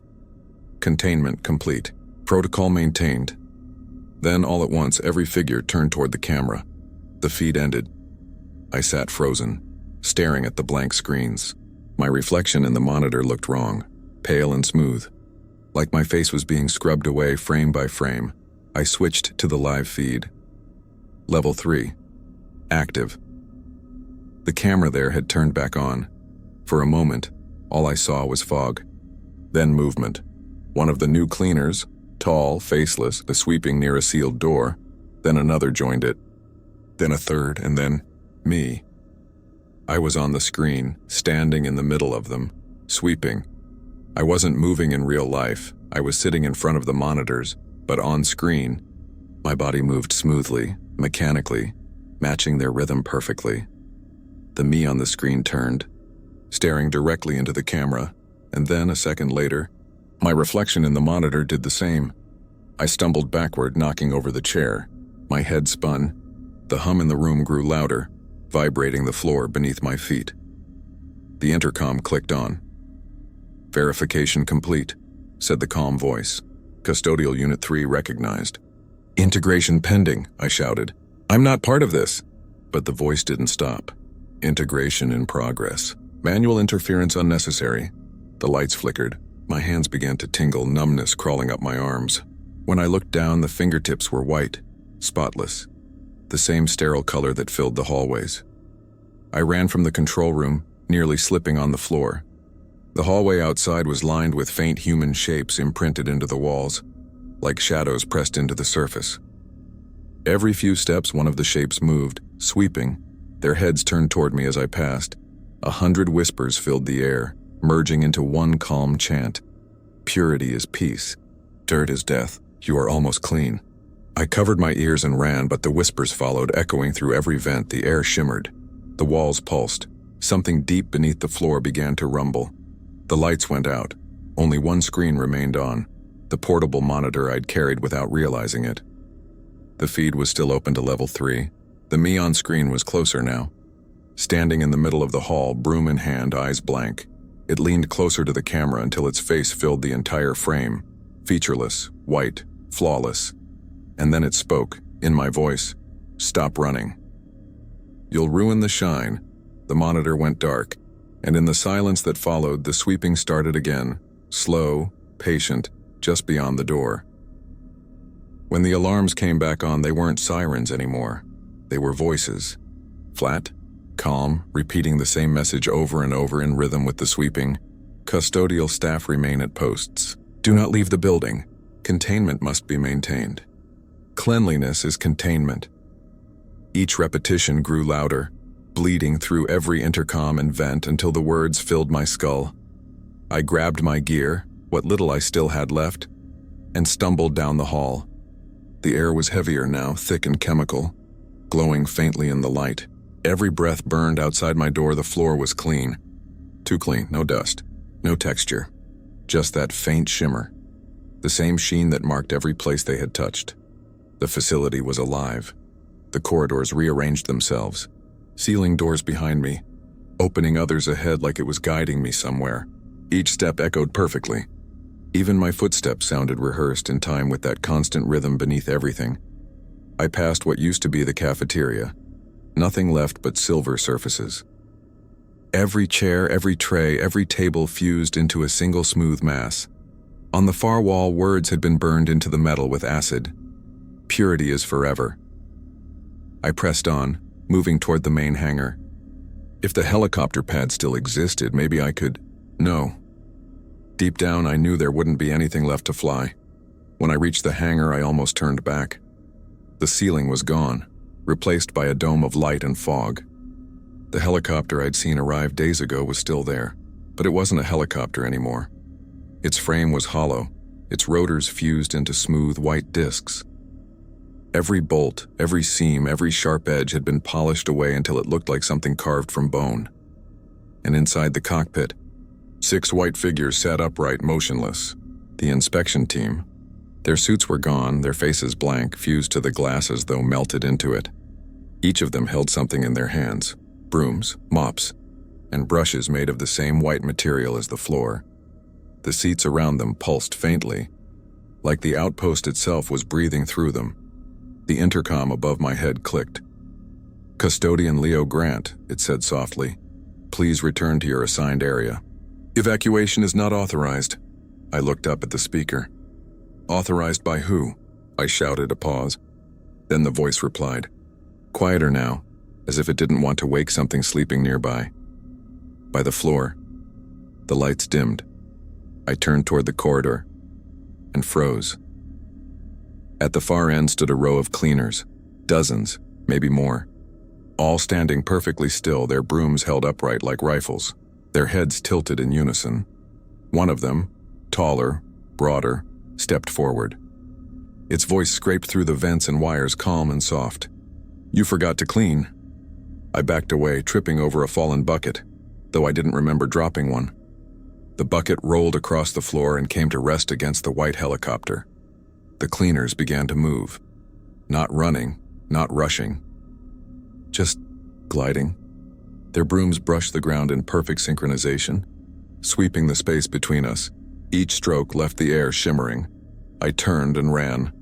The corridor sealed behind me, locking them out, or maybe locking me in. The overhead lights stuttered between red and white, flickering so fast it looked like the walls were breathing. I passed another door labeled Command, and through the small window I saw shapes moving, not humans. Human memories. Shadows sweeping across the glass, leaving streaks that faded instantly. The walls whispered as I ran. Past, don't leave the mess. Don't leave the mess. Don't leave the mess. The command. Center was gone, replaced by something like a chapel. Rows of broken cleaning tools hung from the ceiling like chandeliers. The floor was covered in white dust that swirled in slow spirals, tracing invisible patterns, and at the center of it all, an old radio console still glowed. I didn't think, I just ran to it. Grabbed the mic and pressed the transmit button. Anyone out there? This is Outpost 6. We've lost containment. Do not enter, I repeat. Static drowned my voice. Then the static began to speak back. Containment. Maintained. Evacuation denied. Leo, return to duty. I threw the mic to the floor. The console stayed lit for a moment, then dimmed. The words transmission cleaned flashed across the screen. The air vents above me opened. Bleach mist spilled out thick and white, pouring across the floor like fog. I coughed, covering my mouth, but the smell burned through fabric, through skin. Shapes moved inside the fog, arms, brooms, faces. They were whispering my name again. Hundreds of them, a gentle, patient, endless. I stumbled backward until I hit the wall. My eyes watered, lungs burning, then I saw it. A broom leaning against the door. Not one of theirs. Mine. The same one I'd dropped days ago. Clean. Perfect. Waiting. The intercom whispered above me. Custodian Leo Grant, it said. The mess is still spreading. Please finish your work. My knees buckled. My hand shook. I can't, I whispered. I'm not one of you. The voice softened. You are. You always were. The broom slid from the door and landed at my feet. And when it touched the ground, the sweeping began again. Swish, swish, swish. All around me, the fog thickened, spinning, glowing, alive. The outpost itself was breathing, and as the fog swallowed everything, the walls, the radio, the floor, I heard one last transmission bleed through the static. Containment complete. Purity sustained. Then the line went dead. I don't know what pulled me back. Maybe it was defiance. Maybe it was the tiny, stubborn part of me that still remembered who I was before this place. But I remember standing there in the fog, clutching that broom like it was a weapon. The thing I'd been told never to use. The rule burned into my brain. Do not sweep the third floor. And that's exactly what I decided to do. The stairwell to level 3 was open. No tape, no locks, no seals. Just a slow exhale of cold air drifting down like breath from a sleeping mouth. Every instinct screamed to turn back. But something inside me whispered louder. If you don't face it, you'll become it. The steps were slick beneath my boots. The walls on either side pulsed faintly. Veins of white light running through the metal like something alive beneath the surface. The further I climbed, the quieter everything became. Even the sweeping, a constant for days, and was gone. The silence was total. Then halfway up, I heard a sound I hadn't heard in weeks. A heartbeat. My own slow, uneven, human. It made me realize how much I'd missed it. The door to level 3 was open when I reached it. Inside, light so bright it erased all shadow. The air hummed. Every molecule seemed to vibrate. I took one step forward. The floor beneath me wasn't solid. It was soft, almost flesh-like, rippling under the weight of my boots. The corridor stretched ahead infinitely, lined with mirrors that weren't mirrors. They didn't reflect, they observed. Each surface shimmered like mercury, forming faint shapes that mimicked me just a moment too late. And at the far end, a single figure stood with its back to me, tall, thin, holding a broom it swept once. Slow and graceful, swish. Then stopped. I tightened my grip on my own broom. My voice cracked when I spoke. Stop it. The figure didn't move. I stepped closer. You hear me? It's over. You don't control me anymore. That's when it turned around. Its face was mine, perfectly clean. featureless, polished, a reflection of me scrubbed of everything human. When it smiled, the skin around its mouth stretched like wet glass. "You were never outside the program," it said in my voice. "You just forgot your function." It raised its broom. The bristles shimmered, trailing faint motes of white light. I felt the air thicken. The hum in the walls grew louder, syncopated, like 1,000 cleaners breathing in unison, waiting for a cue. "Put it down," I whispered. The figure tilted its head. "You broke the rule." Then it lunged. The first sweep nearly knocked me off my feet. Not a physical hit, more like a force that pressed against me, trying to wipe me away. I swung my broom in reflex. The bristles collided mid-air, a flash of white and black, light and dust. The sound wasn't human. It was like glass screaming. Every time our brooms met, sparks of cleaner burst from the air, sizzling as they touched the ground. The corridor warped, bending inward, folding like paper. I screamed, slamming my broom into the floor. "Stop cleaning!" The figure hissed, its voice echoing in layers. Dirt must not persist. The floor beneath us pulsed, rippling with veins of liquid light. From those veins, hands began to form, pale, long, translucent, grasping at my legs, my arms, my throat. I kicked, twisting free, but one grabbed my wrist. My skin burned. It left a white handprint that wouldn't fade. The figure advanced, dragging the broom behind it. "Join maintenance!" I swung again, desperate. The impact sent it stumbling backward, not from power, but from something else. The dust. The only thing in this place that wasn't clean. I dropped to my knees, scooping a handful of it from a cracked vent. My skin hissed where it touched me, but I didn't care. I hurled it forward. The dust hit the figure's chest, and for the first time it recoiled. Its surface warped, cracking like porcelain. The mirrors along the corridor shattered one after another, the sound rippling like thunder. Each broken surface reflected fragments of me, terrified, bleeding, human. The figure screamed. The sound split into 1,000 smaller ones. Whispers, shouts, sobs, all my own voice begging to be let out. I kept sweeping, not to clean but to scatter. To fight the order this place had forced on me. Every stroke tore at the light, spreading darkness instead of polish. And with each movement, the figure grew weaker. But then the floor opened. The veins beneath it burst like arteries, spilling white liquid that hissed and steamed. Shapes rose from it. Cleaners, hundreds of them, all identical, all perfect. Their brooms moved in harmony, their voices forming one word: unclean. They surrounded me. Their bristles brushed the ground faster, harder, until the air itself vibrated. The world was being scrubbed raw. I pressed the broom to my chest. "If I stop sweeping, you win." The figure's voice came from everywhere now, overlapping with theirs. "You were made to clean." "Then I'll dirty it all," I said, and I swung. The bristles shattered. Dust exploded through the corridor, filling every inch of air. The cleaners faltered, their white surfaces staining gray, their forms cracking like glass under heat. The figure screamed again, stumbling backward into the light. "You cannot soil purity," it howled. I stepped forward, coughing, nearly blind in the storm of dust. "Watch me!" I swung again, one final, desperate motion, and the light imploded. The walls buckled inward, the floor twisted beneath my feet, and the sound of sweeping finally stopped. For the first time since I arrived, there was silence, real silence. When I opened my eyes, I was lying on the floor. The corridor was gone. The outpost was still, no lights, no hum, no voices. The floor was gray again, dull, rough, dirty. I laughed. Actually laughed even as tears blurred my vision. The air tasted like dust, like human air. But when I looked at my hands, I stopped. The white handprint was still there, and it was spreading. I stumbled toward the stairwell, dragging myself down each step. My body ached with every motion, skin cracking where the whiteness had reached.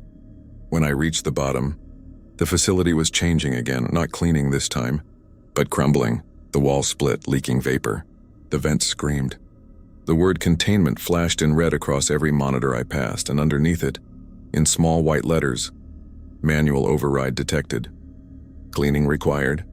I collapsed in the corridor outside the supply closet. My broom lay shattered beside me. The air was thick with dust and smoke. Through the haze, I saw movement, and in a single silhouette walking toward me, my reflection, the one I thought I'd destroyed. It crouched beside me, eyes hollow. "You made a mess," it said softly. Then it handed me a new broom. The handle was warm. The bristles gleamed. I wanted to throw it away. But when I looked down, I realized the white had reached my fingertips. They weren't burning anymore. They were numb, smooth, and the broom in my hand felt right. I looked up. The reflection smiled faintly. Good, it said. Now finish what you started. And as the dust settled, I heard the first faint swish echo through the silence again. Swish, swish, swish. It wasn't the building anymore. It was me. When I woke up again, everything was white, the ceiling, the walls, the air itself. It wasn't just color, and it was substance. A living, breathing blankness that had erased every trace of imperfection. I tried to move, but my body felt heavy, like I was submerged in something thick. When I raised my hand, it shimmered, pale, translucent, reflecting the light like polished marble. The handprint on my skin had spread across my chest. It pulsed faintly, matching the rhythm of a heartbeat that wasn't mine. The broom was lying beside me, spotless, gleaming, waiting. I pushed myself to my feet. My boots didn't make a sound. The outpost was gone. No more corridors, no rooms. Just an endless expanse of white that stretched in every direction. The floor felt solid but soft, like standing on the surface of glass covered in skin. In the distance, I saw movement, faint outlines gliding silently across the horizon. The cleaners, dozens of them, hundreds, all sweeping in perfect unison. Their brooms moved in arcs that shimmered like heat waves. Each stroke erased something, a shadow, a footprint, a memory. They were cleaning the world itself. I took one step forward, and every head turned toward me. They didn't have faces. Not really. Just smooth surfaces where features should have been. But I could feel their gaze, collective and crushing. The nearest one glided closer. Its shape wavered, solidifying only when it stopped a few feet away. Leo Grant, it said. My name, spoken not as recognition but as confirmation. I opened my mouth, but no sound came out. The cleaner tilted its head. Containment achieved. Purity remains imperfect. I shook my head. No, I ended it. It raised its broom, pressing the bristles to the ground. The air around us rippled and images appeared. Fragments of the outpost before everything changed. Reed, Holloway, Jenkins, the other custodians. All of them sweeping. Their eyes were open but empty, mouths moving silently in rhythm with their motions. You didn't end it, the cleaner said. You joined it. The others began to move closer, forming a circle around me. Each one murmured softly, the sound blending into a single, low hum that vibrated through the floor. Dirt is imperfection. Imperfection is pain. Pain is human. Clean. The pain. The words echoed in my skull until I couldn't tell if they were speaking or if I was thinking them. My hands shook. No, I'm not one of you. The lead cleaner tilted its head again. Then why are you holding the broom? I looked down. It was already in my hand. I dropped it, but it didn't fall. It floated midair, suspended by an invisible force. The bristles began to move on their own, tracing small circles at my feet. Each rotation left a faint white glow that spread outward, expanding, consuming the ground. The more it moved, the harder it became to breathe. The air thickened, pressing into my chest. I stumbled backward, hands over my mouth. Stop! The sweeping continued. Swish, swish, swish. And then I realized something terrifying. It wasn't just the broom. My hands were moving too. Small, twitching motions matching the rhythm perfectly. I tried to force them still. My muscles resisted. The sweeping wasn't something I was doing. It was something I was becoming. The lead cleaner stepped closer until it stood only inches away. Its form shimmered, its surface rippling like liquid glass. When it spoke, its voice was my own. You understand now. We don't clean for them. Then for who? I whispered. For it. The cleaner pointed upward. I looked. The sky, if you could call it that one, was shifting. The white was moving, swirling, condensing into a single blinding shape. A colossal figure loomed above us, its body made of the same pale substance as the floor. No face, no form, just endless motion, sweeping arms that stretched across the horizon. The sound was deafening, millions of brushes moving in perfect rhythm. It wasn't a god. It wasn't a machine. It was purity itself, and we, the cleaners, were its hands. I fell to my knees, gripping my head, trying to block out the sight, the sound, the perfection.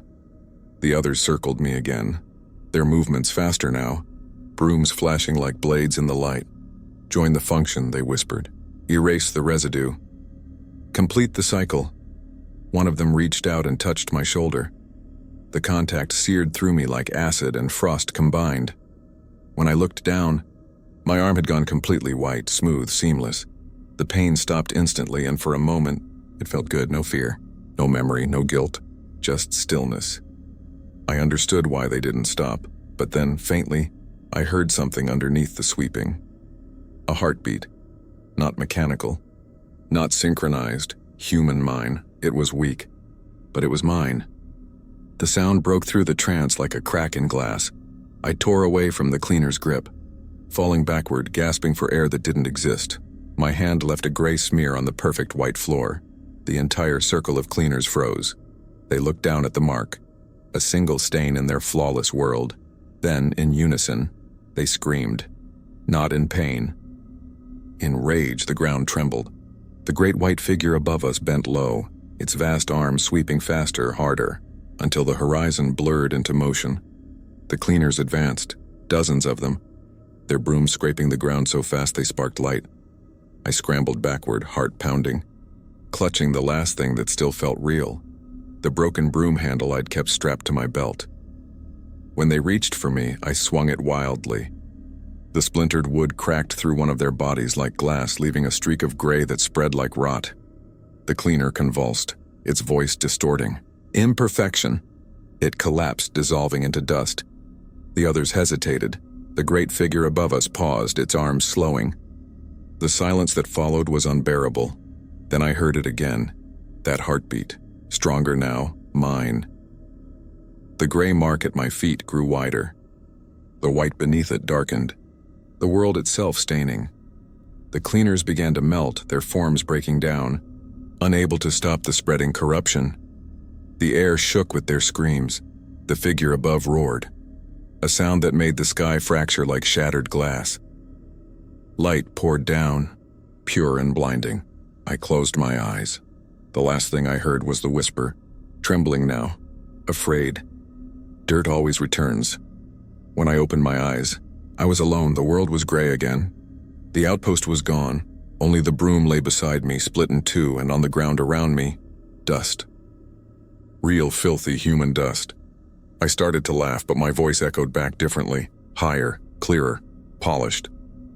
Field report, Northern Outpost 6 date redacted recovered item. 1 black storage drive, partially corroded. Condition, unstable, partially readable. Recovered from, within the collapsed remains of custodial sublevel corridor. Transcription follows, recording crackle. Male voice distorted, possibly Leo Grant. I don't know how long it's been. The clock stopped. The sun hasn't risen in days, if the sun even still exists up there. It's just white outside now. Nothing but white. Pause, breathing. If anyone finds this, don't send a cleanup crew. Don't send anyone. This place cleans itself. It doesn't stop. It doesn't want you here. It doesn't even need you here. Distant noise, faint sweeping sound. The man shudders. It's quiet right now, but it's never gone. The moment you notice the silence, it starts again, like it knows you're listening. I remember recording that message, or maybe dreaming it. The memories blur now, looping over themselves like a tape degrading with every play. After the white world collapsed, I thought it was over. I woke in rubble, surrounded by walls that no longer glowed. The outpost was dead. No hum, no intercom, no lights. For the first time in weeks, I thought I'd won. But the silence was wrong. It wasn't empty. It was waiting. I wandered through what was left of the halls.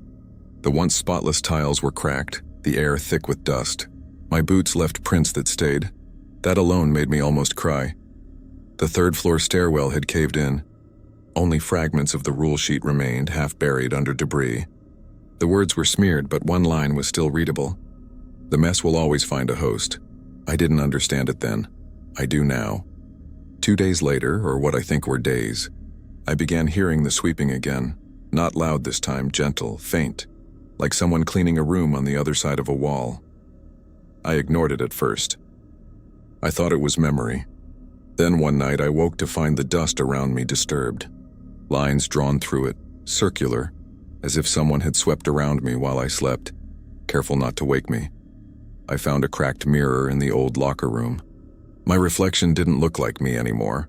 The white handprint had faded, but my skin underneath was wrong, too smooth, too bright in the dim light. When I blinked, my reflection didn't, and then it smiled. I smashed the mirror. The sound echoed through the halls like a scream. Somewhere deep in the ruins, the sweeping stopped. Then, footsteps, slow, careful, moving through the debris. I hid behind a broken cabinet, heart pounding. A light appeared at the far end of the hall, dim, flickering, a flashlight, till glow, like a reflection without a source. It moved closer, sliding over the cracked walls. And then I saw it. Not a cleaner. Not exactly, it was human, or had been. A man in a ruined uniform, chest soaked in gray dust. His eyes were gone, just smooth white. His hands clutched a mop with bristles made of what looked like hair. He swept as he walked. Each stroke erased a piece of the floor, smoothing it to the same impossible perfection I'd seen before. "Reed?" I whispered before I could stop myself. He froze. His head turned slowly toward me. The grin that spread across his face was too wide, too clean. And when he spoke, his voice was my own. "You missed a spot." I ran, every corridor. Led me back to the same place in the storage room where I'd first found the old logs, except it wasn't dusty anymore, it was spotless. On the table sat a single object, a black box, humming faintly. The source of the sound. A faint sweeping rhythm, mechanical but organic at once, the data core, the one that powered the Purity sweep systems. Somehow, through all the destruction, it had survived and it was still active. I should have destroyed it. But when I reached for it, the hum shifted, no longer mechanical, it was whispering. "You kept it clean." The voice was soft, familiar. Mine again. "Finish the job." My hands trembled. "No, no more." The light from the box pulsed once and I saw my reflection on the metal table. White eyes, white skin, a broom in my hands even though I hadn't touched one. The recording picks up again here, voice weaker. "It doesn't need walls anymore. It doesn't need floors. It's in the air. In the dust. In me. Every breath, every heartbeat polishes it smoother. You can't kill it. You can only spread it." Long pause. Breathing shaky. "If this gets out, if this recording reaches command, seal this site. Burn it, flood it, whatever it takes. And if anyone comes here again, tell them." Audio crackles, distortion fills the channel. Voice lowers, almost reverent. "Tell them not to sweep the 3rd floor. The file ends there." No video, no signal metadata, just the sound of faint sweeping continuing for 12 minutes after the last word. Investigative cleanup was authorized. A team of 12 dispatched. Transmission from the team terminated 23 minutes after entry. Final log entry received. Floor appears intact. Smells like bleach. Beginning first sweep. Mission log, Operation Clean Break date. Redacted recovered transmission, classified level. A personnel, Lieutenant Howard Klein, lead. Sergeant Bell, CPL Medina, Parrot Roth. Technician Elara Cho. Objective: recover black storage drive, assess contamination level. Neutralize remaining biological hazards at Outpost 6. Status: unknown. Begin audio log. Sound of helicopter rotors fades. Wind howling. Boots crunch over snow. Klein: visibility's at 0. Command confirm GPS log. Command over radio. Copy that. You're over the structure. Thermal shows mild heat signature. Minimal movement. Proceed with extreme caution. Bell: minimal movement, huh? I'll believe that when I see it. Cho: don't see how anything's alive out here. Not in this cold. Roth: then why's it still drawing power? Silence. They approach. Klein: there, the hatch. Let's move. Metal door creaks. Static interference begins faintly in background. They entered through the secondary loading dock, the same route I had used my first week there. The door groaned but gave way under the torch. A gust of bleach-stained air rolled out, thick enough to sting their throats. They coughed, swore, but still went inside. Bell: Jesus. Smells like a janitor's graveyard in here. Cho. Readings show chemical residue. Formaldehyde? No, something synthetic. Self-replicating compound traces. Klein. Keep masks sealed. No contact with liquid surfaces. Roth. Whispering. Why's the floor so smooth? Bell, look at that, not a scratch on it. Like it was poured an hour ago. Click of flashlight. Beam reflects brightly off white surface. Cho. This isn't concrete. It's polymerized. Grown, not built. Faint noise in distance. Rhythmic scraping. Roth, you hear that? Klein, machinery? Bell? Sounds like a broom. They followed the noise deeper into corridors that looked newly constructed yet decades old. The walls pulsed faintly, the light from their lamps warping like underwater ripples. At every intersection, they passed imprints in the floor, not footprints, but faint silhouettes of people frozen mid-step, polished flat like wax. Medina. Sir, motion sensors reading negative. Whatever's moving, it's not human. Klein. Copy. Proceed to control room. Minutes of footsteps. Faint whispers bleed into recording, indecipherable at first. Bell. Did anyone else just hear that? Cho, hear what? Bell. Someone said my name. They reached the central hall. The control room door was fused open, same as before. Inside, the monitors still glowed, flickering white. Lines of text scrolling across the screen like a heartbeat. Containment, self-sustained. Maintenance crew active. Replacement pending, Cho. Systems still running. Backup generator's been on for, holy hell, 71 days straight. Klein, pull the drive. Then we're done. Bell. Sir, what's this line here, replacement pending? No response, Cho. Removing main data core now. Metallic scrape. Then faint whisper through static. Voice unidentified whispering. Keep it clean. Cho. Startled gasp. Sir, did you? Klein. Negative. Move faster. Static intensifies. The sweeping sound returns and closer. Oath. Sir? We're not alone. The recording fractures. Gaps appear in the timeline. Then a new section begins, audio distorted, breathless, running sounds. Bell, hour panting. Klein's gone. Something took him, just pulled him into the floor. Chona sobbing, it's the tiles, they're moving. Wet slapping sound, static, a voice bleeds through radio. Command, Team Alpha, report. Status check, Roth, and screaming. You told us it was abandoned. They're still here. The cleaners, oh God, transmission cuts abruptly. Silence for 5 seconds. Command, Alpha. Repeat last transmission. Only noise. Rhythmic sweeping. Recovered camera footage shows flickering flashes of the hall. Figures begin to appear. Pale, featureless, carrying tools fused into their arms. One pauses, staring directly into the camera. Its mouth opens. Leaking vapor. Whispering begins again. Containment continues. Replace the mess. Replace the mess. The image distorts. When it clears again, 5 figures are sweeping in perfect synchronization.